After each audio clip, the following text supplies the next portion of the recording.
Nah, di sini kita melihat ya bahwasanya dalam menyusun temuan pemeriksaan gitu ya, terlebih dahulu kita definisikan ya bahwasanya temuan pemeriksaan itu adalah hasil dari proses evaluasi perbandingan bukti pemeriksaan dengan kriteria pemeriksaan, di mana temuan pemeriksaan menunjukkan bahwa kriteria dipenuhi atau tidak dipenuhi ya, sesuai atau tidak sesuai ya, yang dapat diidentifikasi atau juga dikembangkan ya. Ini udah ya kalau nggak salah ya. Oke, lanjutannya ya. Dan dalam penyusunan temuan pemeriksaan gitu ya. Nah ini alurnya ya. Kita lihat alurnya ya bahwasanya harus ada kriteria dulu gitu ya. Kondisi ya. Harus ada kondisi di mana dari kondisi itu ya dari kondisi itu adalah yang memberikan informasi mengenai hal-hal yang ditemukan pemeriksa di lapangan. Itu dikatakan dengan kondisi ya. Lantas dibandingkan ya kan. Nah, ini ada gambar pembandingannya dengan kriteria. Jadi temuan di lapangan dengan kriteria ya, maka akan di mana kriteria itu memberikan tolak ukur dalam memeriksa ya dan menilai hal pokok atau informasi yang uh, diungkapkan gitu ya. Nah, sehingga antara kondisi dengan kriteria gitu ya, itu ada sebabnya gitu ya. Jadi ada sebabnya di mana sebab ini memberikan bukti yang meyakinkan ya bahwasanya yang menjadi sumber perbedaan antara kondisi dan kriteria dilaporkan harus mempertimbangkan apakah bukti yang ada dapat memberikan argumen yang meyakinkan ya dan masuk akal. Yang diungkapkan yang merupakan faktor utama terjadinya perbedaan ya. Dan pemeriksa juga perlu mempertimbangkan gitu ya, uh, mempertimbangkan apakah sebab yang diungkapkan dapat menjadi dasar pembenaran rekomendasi. Nah inilah ya jadinya alur logis antara kondisi ya kan ya kondisi dengan kriteria ya. Nah sehingga dapat diketahui sebabnya ya. Nah diketahui penyebabnya dan penyebabnya tersebut ya punya akibat gitu ya, punya dampak. Nah, jadi itulah caranya kita mendapatkan penyusunan temuan ya. Jadi tidak lepas dan tidak bukan menyusun temuan itu ya, tentukan kondisi ya. Kemudian tentukan kriteria ya dan dapatlah gap ya, kenapa? Apa sebabnya ya. Dan kalau itu sebabnya maka akan ada akibatnya ya. Nah, itulah cara menentukan temuan pemeriksaan ya. Kemudian klasifikasi temuan pemeriksaan di sini. Nah, salah satu kerangka logis yang menjadi acuan dalam menyusun temuan ya, kita klasifikasikan ya, temuan pemeriksaan berupa jenis temuannya ya. Jadi temuan pemeriksaan dikelompokkan berdasarkan substansi kondisi permasalahan yang logis ya, di mana subkelompok temuan ya, jenis temuan dengan akibat yang serupa ya, dan kelompok temuan yaitu subkelompok temuan dengan kriteria yang serupa ya. Lantas kemudian kita lihat, nah ini ya, laporan hasil pemeriksaan. Nah jadi untuk menyusun laporan hasil pemeriksaan gitu ya, di sini terlebih dahulu ya disiapkan LHP. Ya, apa itu? Laporan hasil pemeriksaan ya. Sebagaimana dinyatakan di dalam SPKN ya, Standar Pemeriksaan Keuangan Negara, yaitu SPKN Pernyataan Standar Pemeriksaan nomor 300 ya, yang mengkomunikasikan hasil pemeriksaan kepada pihak yang berwenang ya, berdasarkan peraturan perundang-undangan. Nah, di sini dalam SPKN ya, kalau kita menyusun LHP, yaitu meliputi beberapa hal ya yang perlu dilihat, yaitu kedudukan anggota tim dalam penyusunan laporan pemeriksaan, kemudian pelaporan pemeriksaan, kemudian standar pelaporan dan juga fungsi pengguna laporan gitu ya. Nah, kedudukan tim di sini dalam penyusunan laporan pemeriksaan, di mana anggota tim memiliki peranan ya dalam pelaporan pemeriksaan, dan anggota tim berperan menyusun konsep temuan pemeriksaan sesuai dengan bagian yang ditetapkan dalam PKP-nya ya, dengan memperhatikan aspek kualitatif ya dari temuan itu ya, dan juga ya kedudukan anggota tim adalah memproses ya penyusunan temuan yang disiapkan oleh anggota tim akan direview oleh ketua tim ya. Nah, jadi anggota menyampaikan pada anggota tim ya untuk direview ya. Nah, dalam pelaporan pemeriksaan ini apa ya temuan pemeriksaan yang diperoleh pada saat pelaksanaan adanya output yang dihasilkan ya. Output yang dihasilkan itu adalah LHP namanya ya. Dan LHP atau juga IHPS ya. Nah, kalau dia LHP, kalau dulu tahun 2012 ke bawah itu masih bisa kita temukan di webnya BPK. Kalau sekarang nggak dapat lagi ya. Yang ada itu adalah IHPS ya, ikhtisar hasil pemeriksaan. Nah, jadi IHPS ini banyak digunakan oleh mahasiswa ya untuk sebagai data penelitiannya ya. Kemudian, nah inilah standar pelaporannya. Nah, standar pelaporannya kita mengikuti SPKN. Sampai sekarang SPKN-nya masih SPKN 2017 ya, belum ada berubah. Standar pemeriksaan keuangan negara ya, masih tahun 2017 ya. Nah, di mana keharusan menyusun laporan ya meliputi adanya standar pelaporan. Standarnya adalah ketentuan pelaporan pemeriksaan yang diatur dalam pernyataan standar pemeriksaan SPKN 2017 antara lain adalah adanya unsur LHP ya, unsur LHP. Nah, sedangkan standar pelaporan kita menggunakan SPKN ya, SPKN 2017 ya.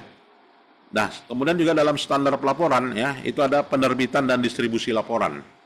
Nah, jadi penerbitan distribusi laporan di mana BPK menyerahkan LHP tepat waktu kepada lembaga perwakilan, pihak yang bertanggung jawab dan pihak lain yang diberi wewenang menerima LHP ya.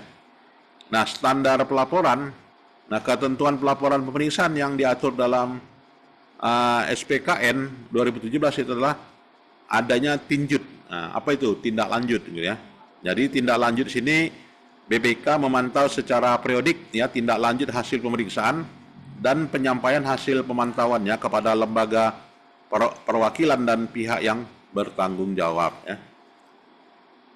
Baik, kemudian nah fungsi pengguna laporan itu apa? Nah, fungsi pengguna laporan ini ya mengkomunikasikan hasil pemeriksaan kepada pihak yang berwenang ya berdasarkan peraturan perundang-undangan yang berlaku ya, dan menghindari kesalahpahaman atas hasil pemeriksaan. Kemudian membuat hasil pemeriksaan sebagai bahan ya untuk melakukan tindakan perbaikan oleh pihak yang bertanggung jawab ya, dan memudahkan pemantauan tindak lanjut untuk menentukan ya pengaruh tindakan perbaikan yang mesti dilakukan. Baik, nah ini kalau kita lihat gambarnya ya pada saat penyerahan LHP ya, laporan hasil pemeriksaan. Kemudian kita lihat fungsi penggunanya.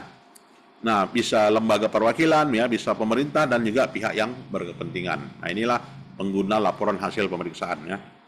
Kemudian aspek kualitas laporan pemeriksaan juga dilihat ya. Nah, dari dalam menyajikan laporan hasil pemeriksaan yang baik, pemeriksa mengetahui kualitas laporan yang baik ya. Dan juga standar laporan pemeriksaan menyebutkan pemeriksa harus menyusun LHP tepat waktu, lengkap, akurat, objektif, meyakinkan, jelas dan juga ringkas ya. Nah, kemudian aspek kualitas laporan ya pertama tepat waktu gitu ya. Jadi tepat waktu di sini yaitu biasa 3 bulan ya. 3 bulan dari pemeriksaan. Kemudian lengkap ya, kemudian akurat ya. Akurat ya artinya cukup dan tepat. Kemudian objektif. Kemudian meyakinkan ya. Meyakinkan agar dapat meyakinkan pengguna LHP menyajikan hubungan logis antara tujuan pemeriksaan dengan kriteria dan temuan ya. Nah, itu aspek-aspek kualitas ya. kemudian jelas. Nah, ini ya, jelas, kemudian ringkas, ya. Nah, itulah dia kriterianya ya. Nah, kemudian sekarang jenis-jenis LHP apa saja itu? Nah, jenis-jenis LHP dalam pelaporannya gitu ya. Nah, di sini dalam penyusun terlebih dahulu disusun konsep LHP ya. Kemudian apa ya? Dianalisa ya. Dianalisa dan direview LHP oleh pengendali teknis. Kemudian pengendali teknis mereview konsep LHP kepada penanggung jawab. Kemudian penanggung jawab memperoleh tanggapan ya atas konsep LHP dari pimpinan entitas. Ya, kemudian dari pimpinan entitas ya membahas ya konsep LHP dengan pemberi tugas.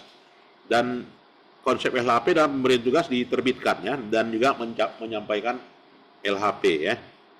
Kemudian input untuk konsep LHP ya temuan ya. Jadi memang kalau nggak ada temuan pemeriksaan ya nggak, bagaimana mungkin LHP bisa disusun gitu ya. Jadi memang kalau audit keuangan negara itu ya harus dapat temuan. Kalau tidak ada temuan ya maka tidak ada input gitu kan dalam konsep LHP. Nah, ini yang perlu kita ketahui juga ya. Selain itu juga risalah diskusi pembahasan, temuan pemeriksaan dan ikhtisar koreksi. Nah, jadi harus ada diskusi pembahasan apa tanggapan auditi gitu kan. Nah, inilah diskusi pembahasan dan ikhtisar koreksi, artinya tindakan perbaikannya apa gitu kan.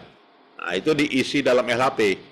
Kemudian laporan keuangan yang telah disesuaikan dengan ikhtisar koreksi ya. Dan juga kertas kerja. Nah, ini input dalam LHP. Nah, kemudian laporan keuangan wajar gini.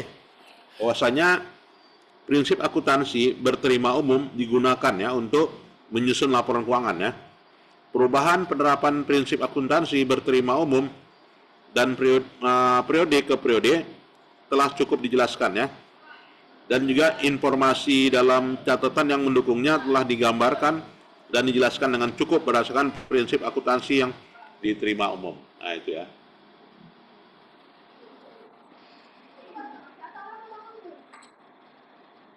Ya, berikutnya adalah jenis opini. Nah, jadi jenis opini yang kita kenal itu adalah WTP ya, wajar tanpa pengecualian. Yang kedua itu adalah WDP, wajar dengan pengecualian ya. Yang ketiga tidak wajar ya. Yang keempat tidak memberikan pendapat. Nah, ini empat ini ya. Empat inilah yang namanya opini. Nah, bagaimana opini, kriteria opini? Nah, kriteria opini itu kesesuaian laporan dengan standar akuntansi ya. Nah, jadi memang mengacu pada standar akuntansi pemerintahan. Opini untuk audit keuangan negara ya. Tapi kalau audit standar akuntansi mengacu pada standar akuntansi keuangan ya, kalau komersil. Kemudian kecukupan pengungkapan ya, adequate disclosure. Nah, sejauh mana pengungkapan itu ada batasan, kepenuhan ya, dan juga kelengkapan pengungkapan. Nah, ini berpengaruh terhadap opini. Selain itu juga kepatuhan terhadap peraturan. Nah, semakin banyak tidak patuh, maka dampaknya ke opini. Begitu juga efektivitas sistem pengendalian intern. Ya, semakin lemah pengendalian intern, maka dampaknya ke penyajian akun, ya. Nah, jika dampaknya ke pengajian akun, maka berpengaruh kepada opini. Jadi 4 variabel ini yang berpengaruh terhadap opini pemeriksaan. Nah, jadi kalau adik-adik mau nyusun tesis gitu ya, boleh ini dijadikan variabel 4 ini ya. Ya, faktor-faktor apa yang BPK ya atau Badan Pemeriksa Keuangan lah ya yang memberikan opini, yaitu dari sisi kesesuaian dengan standar akuntansi ya kan, SAP. Kemudian dari sisi kecukupan pengungkapan ya, kemudian dari sisi kepatuhan terhadap peraturan ya, dan juga efektivitas sistem pengendalian. Jadi ada 4 variabel ya. 4 variabel ini bisa dijadikan penelitian ya. Kalau mau diteliti menjadi tesis ya. Kemudian alur perumusan opini meliputi alurnya ya materialitas ya. Nah, jadi faktor materialitas juga dipertimbangkan ya. Jadi kalau dia apakah material ya, apakah sangat material atau tidak material gitu ya. Nah, ini dampaknya ke opini. Nah, kalau tidak material udah pasti dapat WTP ya. Nah, ini ya. WTP ya, atau WTP DPP ya, atau WTP DPP ya. Kalau ada pembatasan lingkup dan pelanggaran SAP gitu ya, dan sifatnya material, maka WDP keterbatasan lingkup ya, dan juga WDP pelanggaran SAP. Nah, jadi kriterianya ada dua untuk WDP ya, dan WTP juga satu ya. WTP, DPP, WTP, DPP ya. Nah, kalau sangat material maka otomatis tidak menyatakan pendapat ya. Nah, DMP, merah dia. Nah, inilah namanya jenis opini. Berikutnya, kita mau melihat ya bagaimana apa ya alur ya atau bagian yang menunjukkan pemberian opini itu ya. Nah, jadi itu tadi gambarannya opini WTP atau tidak WTP. Nah, ini flowchart-nya ya. Ini flowchart-nya, dan faktor yang mempengaruhi adalah materialitas ya. Faktor yang mempengaruhi materialitas. Jadi materialitas itu tiga tingkatan materialitas. Nilainya tidak material, nilainya material tapi tidak mempengaruhi keseluruhan penyajian laporan keuangan, nilainya material sehingga nilai kewajaran laporan keuangan dipertanyakan ya.